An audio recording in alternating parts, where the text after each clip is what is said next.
Man, what a way to come back with what would be my most honest take on something that I don't think wants to rebrand the wheel, but wow. This game was not on my radar this year, if I'm going to be completely honest, even as a Silent Hill fan. Not due to anything other than the fact that most of all Silent Hill spin off games have really been questionable at best.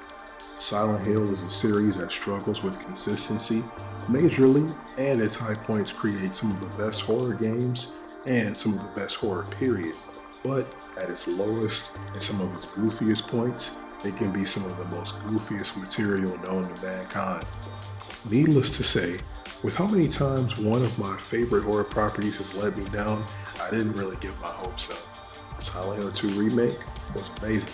And even though I still wasn't ready to really get into the hype of this new product, what we got with Silent Hill F was something that in many ways gave me both love and hate. Let's get into Silent Hill F and why I think, ironically, it ushers in a new era of Silent Hill. And, of course, spoiler alert. The world change is possibly the most jarring thing because this game doesn't just take place in Silent Hill. It's in a beautiful, fictional landscape of a 1960s Japanese town by the name of Ebisugaoka. Some people may have a problem with this because it's really different from a lot of the Silent Hill traditions, but I can assure you when the fog sets in and those awkward, strange dialogues come about and it becomes more and more awkward and more tense, that feeling that really is Silent Hill can take hold quite easily there. The game follows Hinako, a young woman from Japan who, even at the start, shows certain signs of cultural expectations that she's not really willing to meet. Or I should say she's not willing to meet the cultural expectations of the time. It's a very interesting piece, showing someone who is clearly not in tune with the culture that everyone else around her is practicing and following. And day to day, even though they encourage her to be in her traditional roles in this part of society, she really lives in fear of embracing that. We see Hinako embrace this dynamic with Shu, where she grew up with him and she seems to like him, but the tradition tells her other ways. There's also a bit of cat and mouse game between the two, where he also seems to like her, but he's struggling to let his full feelings be known. And it seems as if this cat and mouse game continues as a thread throughout the story with many things, not just this dynamic between Hinako and Shu. This seems to be the same for Shu, as they are both third-wheeled by a lady named Rinko and her desire for Shu. Now that desire for Shu is so strong by Rinko, we often see Rinko putting Hinako down in his pursuit of Shu, and we also see Hinako frustrated during key moments, even though she won't speak up about it or directly call out Rinko. We see it through her gameplay and through her experience, that real hatred she has for Rinko, and in that dynamic. And that hatred is what echoes throughout this series and Hinako's hatred of the world around her. It's almost like Rinko and Hinako are having a competition for Shu. Oftentimes during these moments, Hinako appears to make selfless moves, such as letting Rinko and Shu stay in the school and claiming that her and Shu are just partners, almost to protect Rinko's feelings, and purposefully cast herself aside, and to make things more comfortable for Rinko. However, as I mentioned, through playing the story and through playing the game, we see the opposite end, especially when the other world starts to take hold, both against Rinko and even against Shu, with this inner conflict that Hinako is having. This is really just one of many conflicts we see Hinako go through and struggle with. There are conflicts between her and her sister, and there are also conflicts between her and her parents, and there are conflicts between what seems to be the Japanese society at the time and what she has in her own mind. And she often remarks about how undervalued women are in society. She speaks in a manner as if she just almost has to accept what she perceives women's place is in this society. Outside of that, these relationships, it seems that Hinako is definitely fighting her demons, let's say that. We see there There's some resentment with her friend Sakuko at the beginning as well, who calls her a traitor. There's resentment with Hinako's sister, and there's resentment with Hinako's parents and most everybody around her. She kind of has a great deal of resentment for. But for the most part, she just kind of idly sits by and takes it, or she never really speaks her mind outside of when we see the inner workings of her mind in the other world. And it's from that perspective that Hinako's entire dynamic with Japanese culture, society, and her friends and family completely collapses on its head. And it shows what absolute disdain she has for her culture, what disdain she has for the expectations, what disdain she has for her friends and her family. And it brings up this theme, a constant theme in this game, which is the old way versus the new way. And this is something we see not just with Hinako's inner battle, but throughout the game, even with traditional medicine versus modern medicine. It's just that theme of new versus old heavily repeated throughout the game. Now let's get into what's the most controversial part of this game, the gameplay. Probably the thing that you'll hear most people talk about in this game, and the highlight will ironically be the gameplay. And when I say the highlight, something you'll hear people talk about, don't think that that's necessarily a good thing. Because depending on who you are, you'll like this gameplay or you'll hate it. It's not something that everyone is praising. And in the late game, the amount of enemies ramps up and it gets higher and higher with the action, and it gets a little bit more far-fetched. And I can see the point of why people think that it strays away from Silent Hill.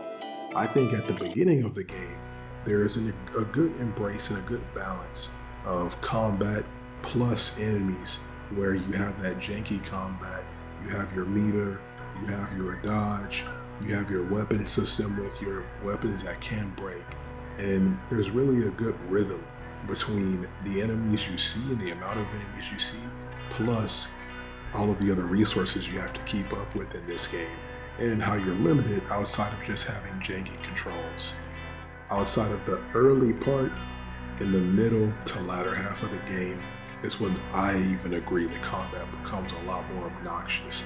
It starts to really blend and really go more towards action, or blend the line between action and horror, where I can't say much without spoiling it too heavy. I'm not going to spoil this part of it. You just have to play it for yourself. There's a part in the game that is really comparable almost to like Devil May Cry. And even the bosses in this game, I often refer to this game as Silent Souls-like. Another one of my personal complaints when it comes to the minor enemies is that there isn't enough variety. I would think, especially in the mind of a character like Hinako, who is dealing with so many demons, we would have a wealth of enemies that really would be conjured up from her mind and from her desires. And given with all how the enemies draw from Japanese inspiration and Japanese design, I would have loved to see more monsters that are inspired by traditional yokai. I would have loved to even see a Japanese version of Robbie the Rabbit, maybe be something like a Kappa or some other reference to Japanese culture that would really not only reference Japanese culture, but also reference traditional Silent Hill, like with the Kappa and Robbie being a thing where Robbie can be seen as an entity in Silent Hill, and the Kappa can be seen as his Japanese counterpart to what he is in America.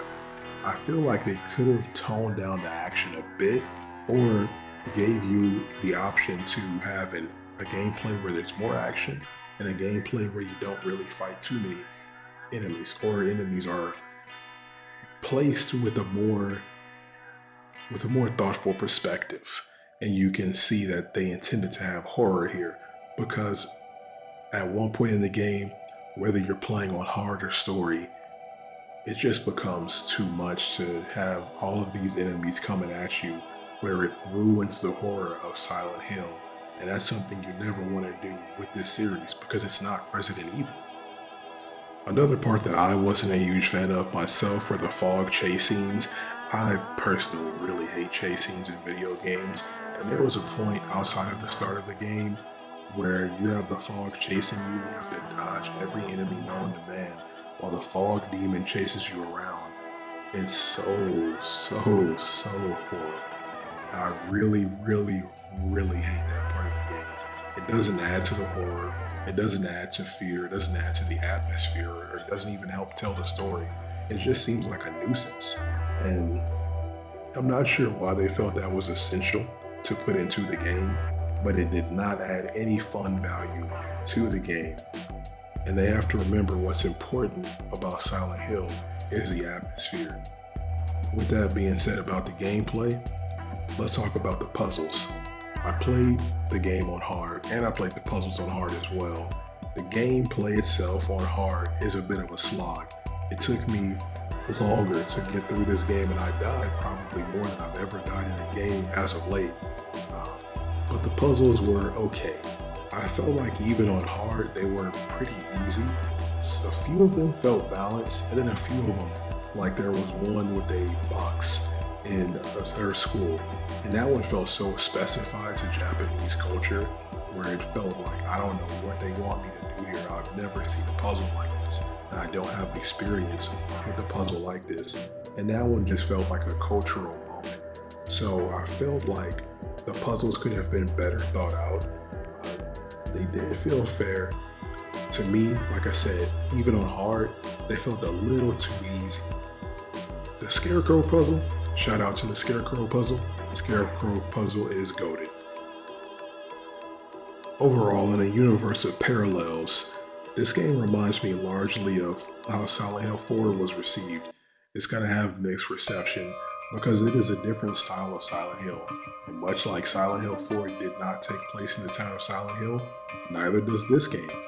It's going to draw those comparisons because you have that really annoying escort mission in Silent Hill 4 and that annoying part of the gameplay with the ghost in Silent Hill 4 that combined janky combat with a really annoying enemy, and it didn't have much variety in that really annoying enemy, and that's going to stand out to some people. So the two games will definitely draw some comparison. I like Silent Hill F, let me say that, and I like Silent Hill 4. I think over time this game will become a cult classic and people will eventually latch on to it. But I think with the gameplay, it does suffer from a little bit of ludonarrative dissonance, as that gameplay is just too much of a stark contrast to the story being told. And I think that the story being told here is a really good story. As I mentioned, this game has a great story. I think the writing is probably the strongest point of the game. And I think that the awkward dialogue and the way that the characters communicate with each other is very Silent Hill-like. However, there's a large part of the story told through picking up notes and reading notes, which isn't a huge problem, but I really wish that the note, especially involving the doctors and the medicine and prescriptions, would have been shown throughout the game, because that would give a lot of people who might not read the notes or might not care to read deeper into the lore a perspective to be able to really have that tradition versus progress. And that theme was very prevalent and relevant. And I think that that theme makes it feel a lot more like a Silent Hill game, especially when you're showing people that. We see that traditional versus progressive medicine, traditional versus picking who you want to when it comes to marriage, and the other themes follow that suit. Even the Fog Town is 1960s Japan, which is by this world standard more modern. And the other world is an older era of Japan, going as deep into clans and other traditional things. So I really wish that they would have highlighted this part of the story more without just having it in notes and having it be some kind of awkward dialogue, maybe between the doctor and Shu, or between the doctor and Hinako. So that, I think, is how they could have told the story better and shown some of the themes a little bit more. For some, this won't be the game that they wanted or the story that they relate to, but I think it's very fitting for the times we live in. Even if we're not living in villages, we do face a new wave of tradition versus progress.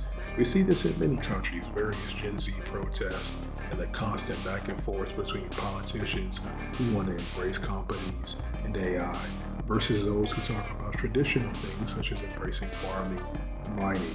This is the world we live in. It's just as relevant as the world Hinako lives in, just a different period of time. let's get into who I think would really enjoy Silent Hill F and who would not enjoy Silent Hill F. Silent Hill F is a game for those who are not only familiar with Ryokishi 7's work and his writing style, but people curious about getting a deeper and different perspective on Silent Hill. If you've ever wanted to see the fog from a different perspective that wasn't someone associated with the cult or outside of James, then this is what 4 in this game is for you. This game portrays the town pretty well that it's based on, and is a timepiece. I would personally advise looking into the accuracy of what the game portrays Japan to be and what it actually is. I'm not Japanese, so I can't really speak to the accuracy of it, but I would go ahead and double check and just make sure to see that what's going on is as accurate as possible. Anyone who's hungry for more Silent Hill would also enjoy this game, and anyone who likes Dark Souls for whatever strange reason, and that's a weird thing to say for a Silent Hill recommendation, but if you enjoy Dark Souls, you'll also kinda enjoy this game. Let's get to who I don't think will enjoy this game. If you are looking for something that's super dark, super heavy, and that you won't need precise dodges, or if you're not into writing that builds up over time where you have to play through the game multiple times in order to like the game, then this won't be for you. It will be in a similar vein as Silent Hill 4 for you if you're not a fan of those things, which wasn't the most popular amongst the franchise and extremely controversial. The setting is outside of Silent Hill, and alongside that, this has seen some controversy from some people who feel like the themes that it tackles are a bit challenging to whatever perspective that they have. But if you're looking for a traditional Silent Hill game, this is not the game for you. I'll say that. Silent Hill F has a lot of really good moments, from the dialogue to the good writing. The story is not going to be as relatable to everyone as like with some of the older games. It won't be a story that everyone likes, and that's okay. As I stated in this video, Silent Hill F reminds me of Silent Hill 4. I believe that they tried something different, and at times it doesn't work, and at times it's spectacular. And I like it more than what I see in some of the other Silent Hill games, to be honest, at some times. The combat can be quite the slog. The decision to divide this story up into multiple replays, while I admire that they want everyone to have that kind of a commitment, the majority of people will probably just watch the endings on YouTube or watch a video like what you're currently watching that will explain some of the other endings of the game. And I hope that in the future, they don't do that and they don't lock you into an ending because of your first playthrough. Everyone's locked into the same ending. And those things are not what Silent Hill is about. It's about that choice and making the choices you make really matter. So I hope that for the next one, they improve upon that and that's not continued. If we ever do get another Japanese-inspired Silent Hill, I would love to have a Silent Hill that takes place in the 90s in Japan and maybe takes inspiration from something like Perfect Blue. I think that kind of a theme would go crazy on Silent Hill. And if y'all need music and you want to work with somebody, Akira, hit your boy up. I'm definitely down to collaborate. I'm still playing Digimon, and I just finished Metal Gear, and I'm waiting on Pokemon Outer Worlds. They decide to release everything this latter half of the year.